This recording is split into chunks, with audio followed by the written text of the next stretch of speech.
حق مانگے آقا دیں، اونٹ آئے حق مانگے آقا دیں، ہرن آئے حق مانگے آقا دیں، جنات آئے حق مانگے آقا دیں، ملائکہ آئے حق مانگے آقا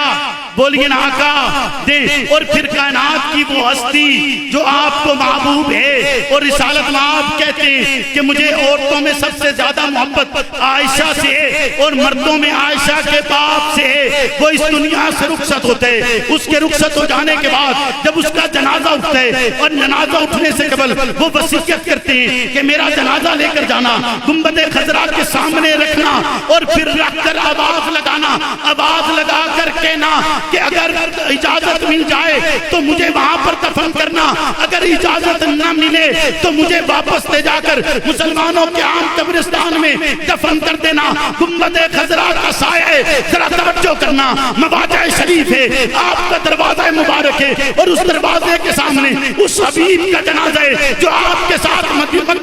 چھوڑ کر آیا تھا، اس حبیب کا جنازہ ہے جس نے سب سے پہلے مسجد نبی کی جگہ کی قیمت ادا کی تھی، اس حبیب کا جنازہ ہے جس نے چادر آپ پہ واری، اس حبیب کا جنازہ ہے جس نے اپنی جان آپ پہ واری ہے، اس حبیب کا جنازہ ہے جسے سانپ نے ڈنگ مارا تو اس نے آپ ضبط کیے رکھے، آپ کو جگایا نہیں، اس حبیب کا جنازہ ہے کہ جو باہر نکلتے ہوئے رسالت میں آپ اس کے لیے دعا کرتے ہیں، اللہ میرے گھر کے سامنے جنت میں ابو بکر کا گھر بنانا، اس حبیب کا جنازہ ہے جو آپ کو کاندھوں پہ سوار کر کے غار کی سیڑھیاں چڑھتا ہوا نظر آتے ہیں، اس حبیب کا جنازہ ہے جو آپ کے ساتھ چلتے ہوئے کبھی آگے دوڑتے، کبھی پیچھے دوڑتے، کبھی دائیں دوڑتے، کبھی بائیں دوڑتے اور اس کی انگلیاں تک زخمی ہو جاتی ہیں، اس حبیب کا جنازہ ہے جس سے پوچھا جاتا ہے بتاؤ یہ کون ہے تو وہ جواب بھی کہتے میرا امام ہے، میرا رہبر ہے، میرا پیشوا ہے، مجھے راستہ دکھانے والے، سیدھے راستے پر چلانے والے۔ حضرت حسن بصری کہتے ہیں کہ صراط مستقیم سے مراد محمد رسول اللہ اور انم دارین سے مراد ابو بکر عمر ہے۔ اس ابو بکر کا جنازہ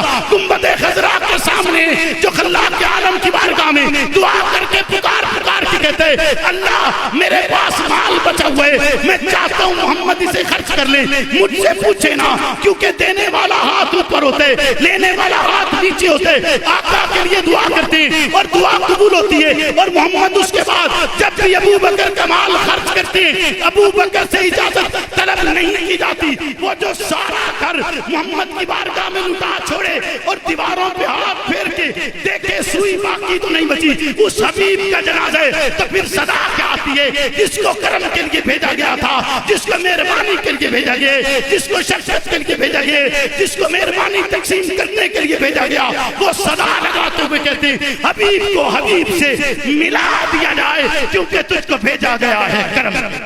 نعرہ تکبیر۔